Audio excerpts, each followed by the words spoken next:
In the year when my boyfriend was at his poorest, I broke up with him. Later, he achieved great success and spared no effort to marry me. Everyone said I was his white moonlight, the wife he cherished the most. However, eventually, he brought different women home every night, breaking my heart and turning me into a joke in social circles. Yet, I didn't cry or make a scene. One quietly lived in the study, never disturbing his affairs. He went mad, fiercely kissing my lips, and asked me in a low voice, "Aren't you jealous?" Little did he know I was ill. In each day of his vengeful retaliation, I silently counted down, wondering how many days I had left. In the third year of my marriage to Carrie, he sponsored a young and beautiful college student. The girl's name was Anna, innocent and lovely, precisely Carrie's preferred type. Carrie supported her for over half a year. Except for me, she was the woman Carrie kept by his side the longest. Friends warned me to be careful.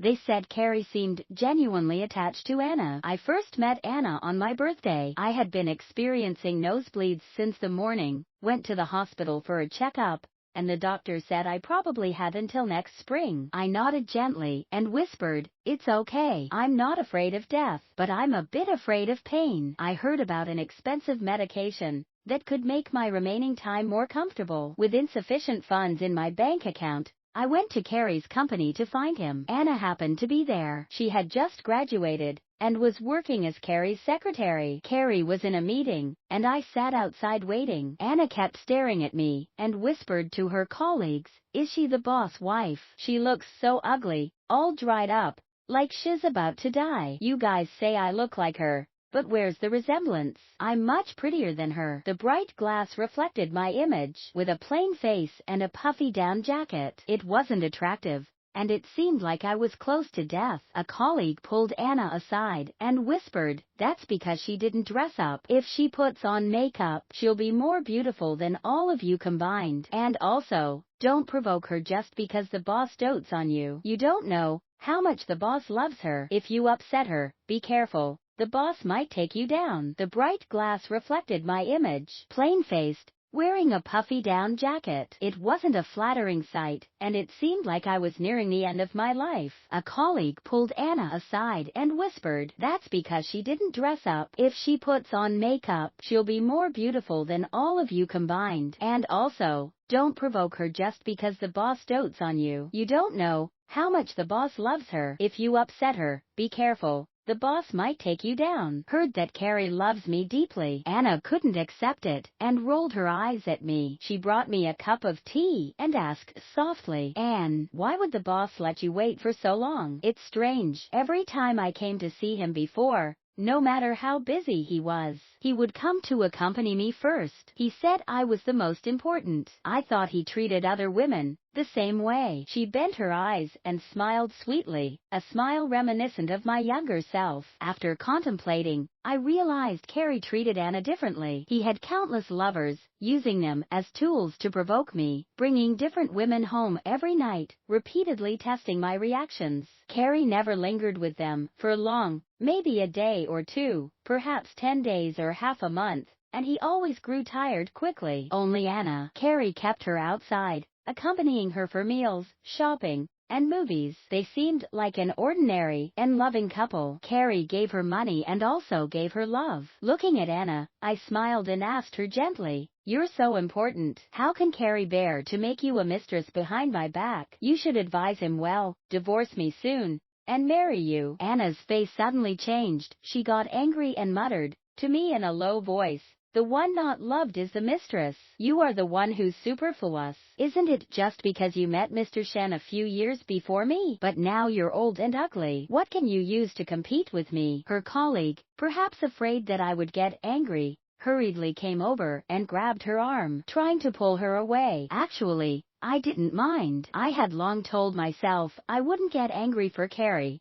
wouldn't be sad for Carrie, and certainly wouldn't fight for him with other women. He wasn't worth it. Anna was pulled away, didn't stand firm, and fell to the ground, shattering the teacup in her hand. Her palm was deeply cut, and blood spilled on the floor. Carrie, through the glass of the conference room, saw the injured Anna. Everyone looked at him. He dropped the documents in his hand, pushed the door, and walked over, pulling Anna into his arms, coldly scolding, "Who the hell hurt her?" The well-meaning colleague stepped back 2 steps, frightened and pale-faced. I sneered and said, "It was me who hurt her, and she deserved it." Anna cried and stared at me, shouting loudly, "Yes, I deserve it. I fell in love with the wrong person, and got scolded as a mistress and a lover. But Carrie, as long as you love me, I'll stay by your side for a lifetime, and no one can separate us." She cried so cutely, even saying such absurd words. She seemed brave and determined. Carrie was amused by her and wiped away her tears, soothing her.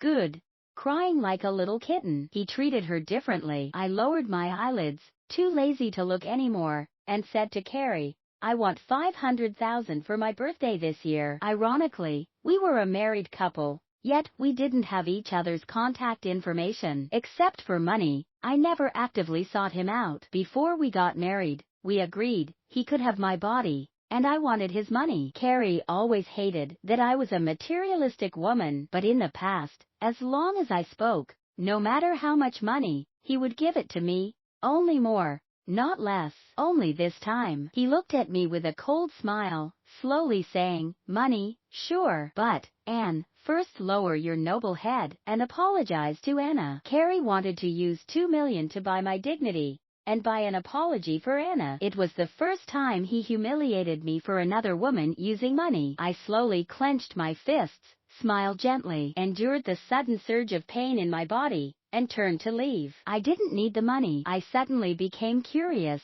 "Carrie, if one day you find out that this money could make me live a little longer, and you know how much suffering I endured before I died, what would be your expression?" I went home alone, curled up in bed in pain, sweating coldly. After taking some sleeping pills, I lied to myself. If I slept, it wouldn't hurt. In a daze, I had a dream. I dreamt of the year when I was 20, and Carrie was very poor, but he loved me deeply. That year on my birthday, passing by a cafe, I saw a couple sitting by the glass window. The girl held a piece of pure white cake, delicate, delicious looking, and expensive. I still remember it was snowing heavily that day. I held a small pile of snow, smiled at Carrie, and asked him, "Look at this pile of snow, does it look like a cake?" Carrie bit his lip, reached out to hug me, not letting me see. He secretly turned red eyes. 3 days later, he appeared under my dormitory, holding a big cake. Buying a whole cake cost 258 yuan. He stood on the windy and snowy street, distributed 3,000 flyers, and could only earn 100 yuan. I looked at the frostbite on his fingers, cried out in an unpromising voice. Looking up, I shouted at him, "Carrie, your hands can be used to study, to write, but not to sacrifice for my happiness." I said, "I didn't deserve such an expensive cake." Carrie frowned and immediately retorted me. He said, "You are the best girl in the world. You deserve all the good things in this world." That day, I cried, and ate the whole cake. It had been a long time, and I couldn't remember its taste anymore. I just knew that after that day, it seemed like I never had a cake better than it. I slept for a long time in this dreamy state. When I woke up, I heard the phone ringing. I picked up the phone and heard Carrie calling me, "Anne." I smiled gently, sweetly called him, "Carrie, it's snowing heavily. I want to eat cake." Without waiting for him to speak, I turned over and went back to sleep heavily. I woke up in the middle of the night, hungry. Going to the living room to find something to eat,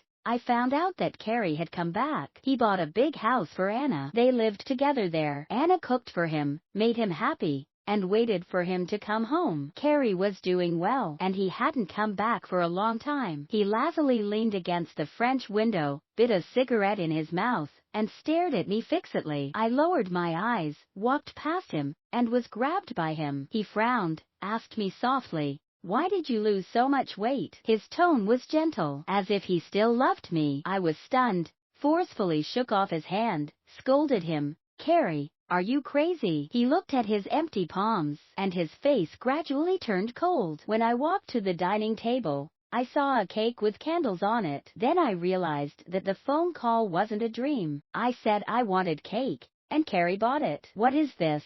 Seeking reconciliation, but I'm almost dead. I don't need a piece of cake, and I don't need Carrie anymore. I grabbed the cake and threw it into the trash. Carrie gritted his teeth, pressed me against the wall, and angrily accused, "Are you fucking with me?" I admitted with a smile, "Carrie, I'm just messing with you." "So what?" I said. "I wanted cake, and you went to buy cake. Why are you still so cheap as before?" I intentionally stabbed him in the heart. Watching Carrie's face turn completely cold, he ruthlessly extinguished the cigarette, dragged me into the bedroom, and threw me onto the bed. Carrie was probably mad. He was like an out-of-control beast, rudely tearing off my nightgown. I got scared, clenched my fists, and hit him. "Carrie, you bastard, don't touch me. I find you dirty." He held my legs, preventing me from struggling, bent down, and bit my neck, making me cry from the pain. He pressed against my ear and scolded me. "Can you just surrender to me? Do you know how long I've been waiting for you to coax me? Do you know how happy I was when you said you wanted cake? And then you fucking play me like a monkey." He lifted his head, his eyes red,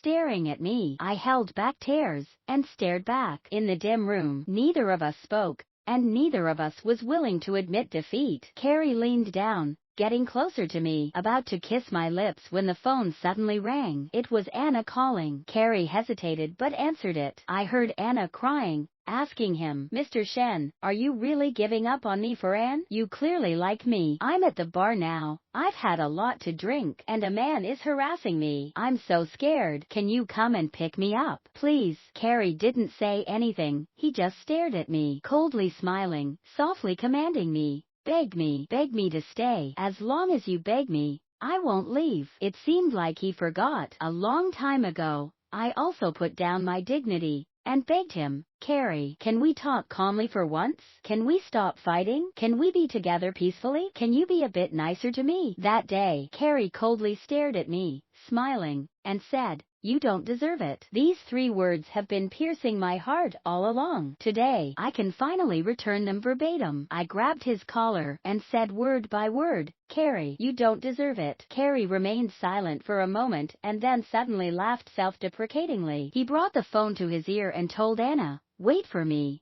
I'll pick you up." Without looking at me, he got up and left, slamming the door. The next day, photos of Carrie fighting with other men for Anna circulated within the social circle. It was the first time his affairs with other women became widely known. Several reporters waited outside my house, bombarding me with questions when I went out. Carrie's company had developed rapidly in recent years, and he held significant influence in the Beijing circle. He was young, wealthy, handsome, and famous online, often trending. A girl asked me, "Ms. Anne, do you have anything to say about Carrie and Anna?" I continued walking without looking back, questioning her. "One is a man who cheated within his marriage, and the other is a woman knowingly entering such a relationship. What do you expect me to say?" The girl persisted, "But I heard that, when you were with Mr. Shen during his poorest times, you dumped him for money. Later, when he became successful, you used emotional manipulation to marry him. Now that Mr. Shen has found true love and is with a talented and beautiful woman,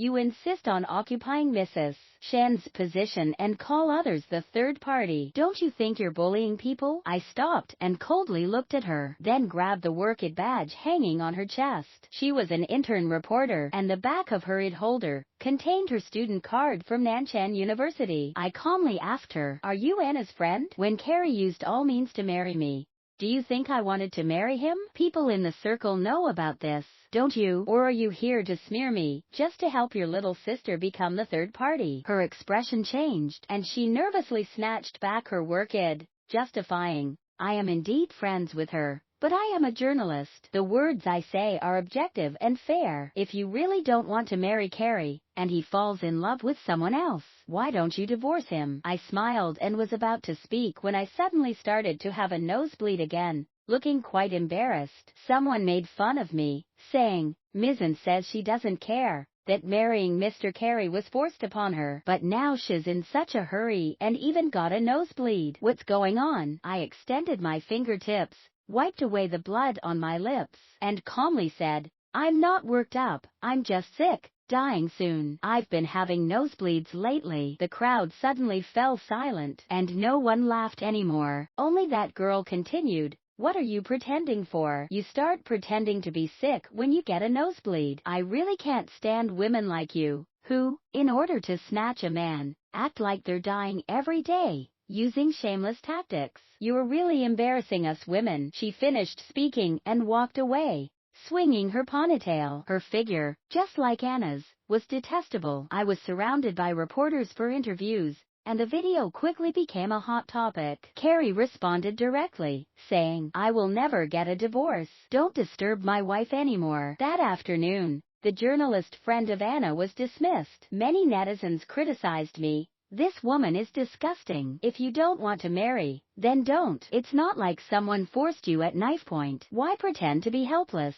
Carrie defends her so much. "I'm jealous. And this woman, in the past, dumped Mr. Shen when he was poor, and now she's marrying Carrie for money. She says she's unwilling, but it's just a show of arrogance. She's like a hypocritical whore." Suddenly, a netizen interjected, "Shut your mouths. If you don't know the truth, shut the hell up." Everyone started asking him about the truth. The story is quite common, to be honest. That year, my mother was diagnosed with a terminal illness, and the doctors said the hereditary probability of this disease was very high. Not only could I fall seriously ill at any time, but if I got married and had children, they would likely face the risk of the same illness. The day my mother fell ill, she had a profuse nosebleed. She lost too much blood, fell into a 3-day coma, and when she woke up, she said, "Let Carrie and me break up." I stared at her blankly, whispered, "Mom, he won't despise me." It sounded like I was telling my mom,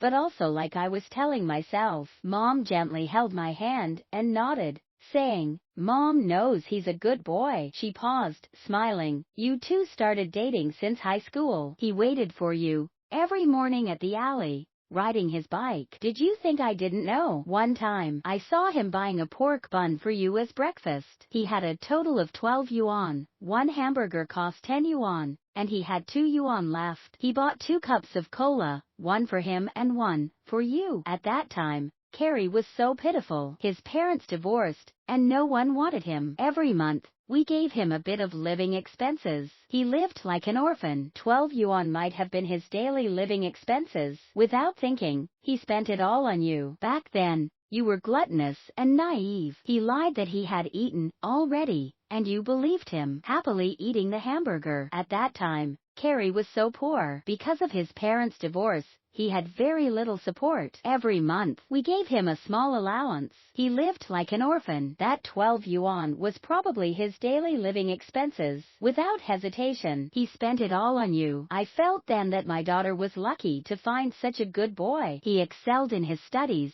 had a good character. Everything was good about him. It's just because he was too good that Mom felt sorry for him. That year, Carrie's grandmother also fell ill and was hospitalized. He had grown up with his grandmother, and their bond was deep. For the sake of treating his grandmother, he busied himself day and night. My mother said Carrie's wings were too thin. Carrying his grandmother and then carrying me, he couldn't fly anymore. Pinching my palm, after a long while, I trembled and said, "Mom, I can't bear to part with him." A phrase of not wanting to let go, tears pouring like rain. Thinking about what happened 10 years ago still feels bitter now. I bought my mom's favorite persimmons, preparing to say my final farewell at her grave. I'm dying soon, and I want to tell her that from now on, I won't come anymore. Before going, I first went to Carrie's company to get something from him. My mom liked Carrie a lot when she was alive. That year, before she got sick, Carrie and I still deeply loved each other. My mom went to the temple to pray and got 2 lucky dolls. A boy's doll hid Carrie's birthday, and a girl's doll hid my birthday, ensuring safety, health,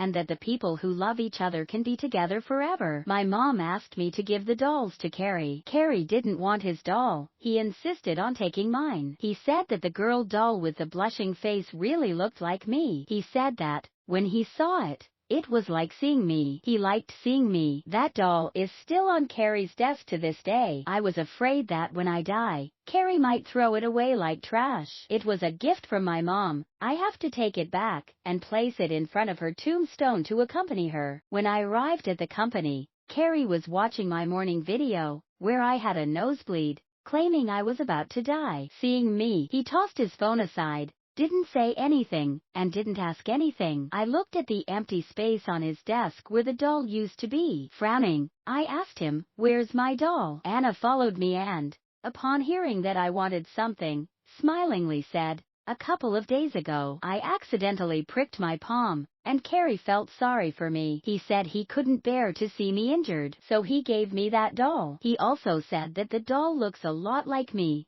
silly but cute, and he really likes it." Anne, do you think he's talking nonsense? I'm so pretty. I don't look like such an ugly doll. I clenched my fists suddenly, glaring at Carrie, questioning him fiercely. On what grounds do you give away my things? My mom begged for that. On what grounds do you give it to someone else? He smiled, irritating me, saying, "That doll is yours." Sorry, I forgot. I thought it was some worthless thing. Without waiting for him to finish, I picked up the ashtray on the table and smashed it towards him. Carrie didn't dodge, and the crystal ashtray hit his forehead, causing it to bleed. Anna screamed, scolding me, "Are you crazy? Hitting someone over an ugly doll?" She ran out, quickly returned, holding my doll in her hand. She threw the doll at me, shouting, "Here's your stuff. Cheap goods that no one cares about. Do you think I care? Don't go crazy. Take your stuff and get out." The ceramic doll fell to the ground, breaking into pieces. I saw my name and birthday shattered into several pieces, like my life, probably beyond repair. Suddenly, I felt that I might really be dying, but I didn't want to die yet. I haven't seen my mom. I was afraid she wouldn't see me, and would keep waiting. My head buzzed, and I slapped Anna before she could finish her words, shouting like a maniac, "That's my mom's stuff. I'll be heartbroken. I'll be devastated." Before I could finish speaking, tears streamed down my face. I reached out to pull Anna, but Carrie grabbed my wrist and stopped me. My eyes burned, staring at him. I cried and laughed hysterically. I scolded him, "You know I'm dying, and you still bully me. Carrie, you're really despicable." He raised his hand to wipe away my tears, and asked me, "First the cake, now dying. Are you playing with me? Damn it. You don't need to cry for me. I won't feel sorry for you anymore." Before he could finish his words, a drop of blood suddenly fell and hit the back of his hand. I started to nosebleed again, and this time, it was more severe than before. My legs went weak, and in pain, I couldn't stand, collapsing straight down. Carrie caught me, shouting, "Call an ambulance."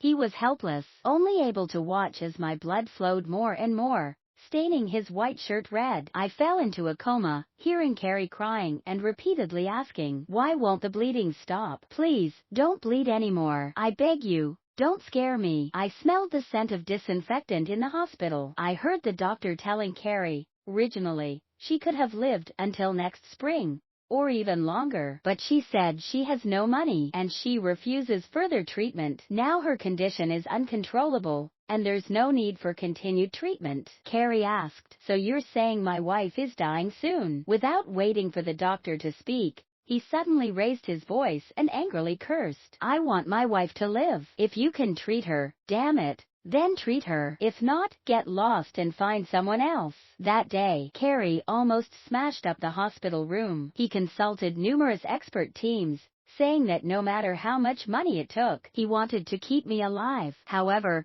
terminal illness is not something that can be cured simply with money. Carrie was obsessed, refusing to listen to reason. He wanted to take me out of the hospital, to seek treatment abroad. He had money and power, making a scene in the hospital, and no one dared to stop him, until my best friend, Ava, appeared with my will. A long time ago, I had notarized my will, entrusting Ava to make all decisions for me. I said, "If one day I lay in bed unable to move, unable to eat or drink, then don't torment me. Let me go." She knew that I feared pain the most. Ava slapped Carrie in the face, pointing at his nose, and scolded, "You have plenty of money. Where were you earlier? Now you're trying to show off. but it's too late. She's dying. Don't think about taking her anywhere. Where I am, she'll be. Carrie stared at the will in Ava's hand, frozen in place. After a long time, I heard him, with a tearful voice, softly say, Ava, let me take her away.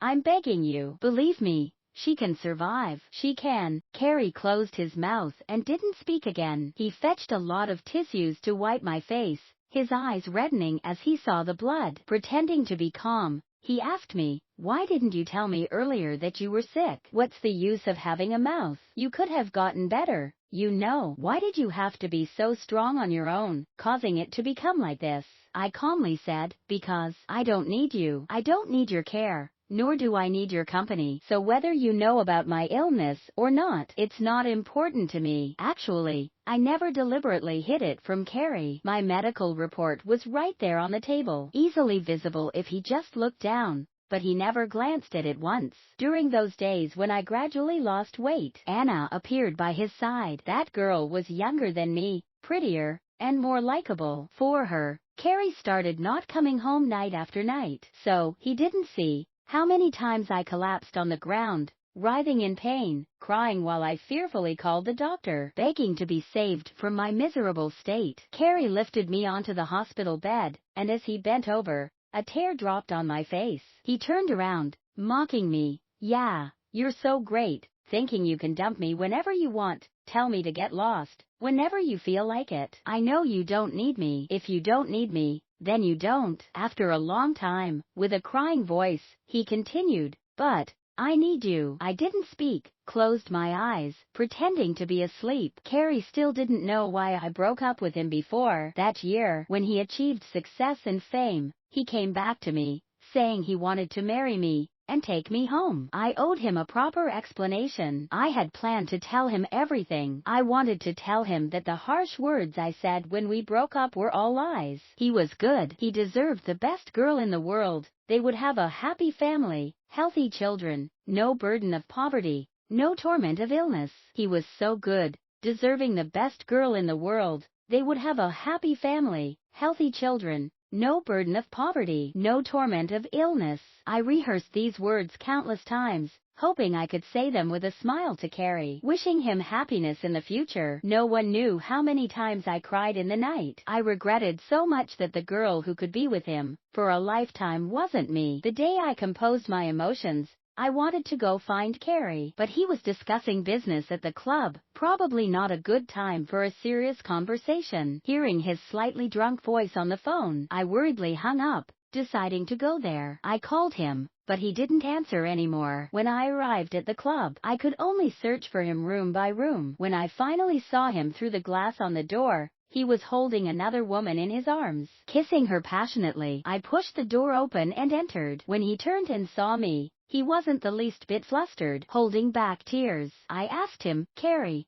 are you playing me? He pushed the woman away and came close to me, reeking of alcohol, cornering me against the wall. Wiping away my tears with his hand, he smiled and coaxed, initially, I planned to play with you, but then, when I visited your home and saw your pitiable state, I felt a pang of sympathy. How about I really marry you? What do you say? But I don't love you anymore, so you need to behave. No crying, no fussing. I have many lovers, and if you get jealous all the time, it will annoy me. Hearing Carrie say he didn't love me anymore, my tears fell. Taking a deep breath, I tried to remain calm and softly said, Carrie, I came to tell you that I don't plan to marry you. The reason we broke up that year was because of my mother. Before I could finish, he suddenly grabbed my chin, cursing fiercely. Don't you dare mention your mother to me. You don't have to push all the blame onto her. You and your mother are alike, both love money, none better than the other. His breath heavy with alcohol, he threatened, when I say I want to marry you,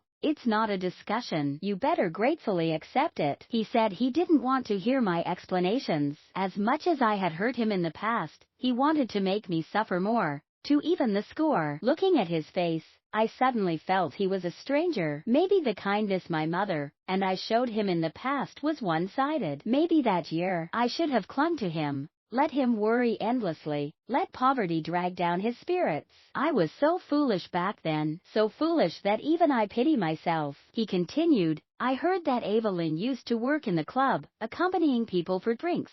Right, she's quite lucky, finding a decent boyfriend. Do you think if her boyfriend knew about her past as a companion for drinks, would he still want her? I was so angry I trembled, slapping Carrie and calling him a bastard. His tongue touched half of his face, smiling as he gripped my chin. To get revenge on you, I can do even worse things. Don't believe me? You can try. Carrie was ruthless, and I didn't dare to challenge him, fearing I'd ruin Ava's hard-earned good life. I could only convince myself that since my life was already miserable, it didn't matter where I ended up, might as well marry him. This revenge lasted a long time, so long that when Carrie got tired of it and wanted to reconcile, I no longer loved him. I fell and bruised my face badly, unable to hide it from Ava's eyes. She was furious, and for the next 2 days, she scolded me for everything I did. I cried under the covers, complaining, you are too harsh, always picking on me. Why don't you take me to see my mom? You surely can't outscold her. Ava didn't speak for a while, then gently stroked my hair, soothingly saying, once you recover, I'll take you to see your mom. Okay. I knew she was lying to me, and I also knew that I was not getting better, but I didn't want to worry her, so I just nodded and smiled, agreeing. I started trying harder to recover, taking lots of medicine, enduring injections that left my arms bruised and swollen, but I didn't complain about the pain anymore. Carrie watched from the side and left in anger, slamming the door behind him. At night, I overheard him arguing with Ava. Why don't you let her see her mom just once? What could it hurt? Ava accused him. You just want her to die sooner, you damn bastard. Are you in a hurry to get rid of her so your mistress can take her place? I secretly wiped away my tears, hating myself for becoming a burden and causing Ava such distress. I stopped insisting on seeing my mom, and my spirits gradually declined. I began to sleep more and was awake less. I thought it was time to properly say goodbye to Ava. Perhaps it was a final surge of energy, but in the following days, my body hurt more. Yet my spirit was better. Probably hearing that I was recovering well, Anna couldn't sit still and came to the hospital while Carrie was away. As soon as Ava saw her, she yelled, we don't welcome bitches and dogs here. Better leave now, or I'll beat you until even your mother won't recognize you. But Anna, unexpectedly, knelt by my bed, crying and begging me, Anne, I'm pregnant with Carrie's child. You're about to die. Please, for once, be kind and give me back the father of my child. She was 3 months pregnant, and I had been sick for 3 months. It turned out Carrie, who said he needed me, was in the arms of another woman the moment he turned his back. Why would he need a dying woman? After all, he was just deceiving me. Fortunately, I never believed him. Anna, crying, reached out to grab my arm, almost pulling me off the bed. I was too weak to resist. Ava defended me, getting several scratches in the process. Suddenly, someone grabbed Anna's hair and yanked her away. Carrie, gritting his teeth as if he wanted to devour Anna, furiously cursed, didn't I tell you, if you dare bother my wife, I'll kill you. Anna's expression changed, about to speak, when Ava grabbed a pillow and threw it at their faces, shouting hysterically, get out with this whore. Carrie dragged Anna away, telling me to wait for him to come back and explain. But who would wait for him? I didn't care anymore. Ava looked at me, softly asking, Anne, are you okay? Are you feeling unwell anywhere? I clutched my chest, pretending to be very upset, and whined, my heart hurts. I need to go shopping to feel better. She laughed at my antics, noticing my improved condition lately, and agreed to take me out. I bought a roasted sweet potato, getting into her car, which she always kept clean, and never allowed food inside. Taking advantage of being sick, I ate messily in her car, dropping sweet potato crumbs on the seat. Ava, gritting her teeth, pretended not to see. I directed her to drive to a high-end bridal shop. She was getting married in spring, but I probably wouldn't make it to see that day. I wanted to see her in a wedding dress. She didn't ask why I brought her there, just followed me into the shop with tearful eyes. We were best friends, always understanding each other. I picked a strapless satin wedding dress for Ava. While she tried it on, I chose a bridesmaid dress for myself. I squeezed into her dressing room, and we took a photo together, as if I could still be there to see her get married. My taste was good. Ava looked stunning in the wedding dress. I asked if she wanted to buy it. She rolled her eyes at me, whispering, "Buy what? It's too expensive. Let's just take a few more photos." I smiled, leaving her to admire herself in the dressing room, while I secretly paid for the dress. She was the best girl in the world, and deserved the most beautiful wedding dress. Bearing the cruel pain in my chest, I left the bridal shop and took a cab to the cemetery to see my mom. "Ava, this time it's really goodbye. No jokes, no tears allowed."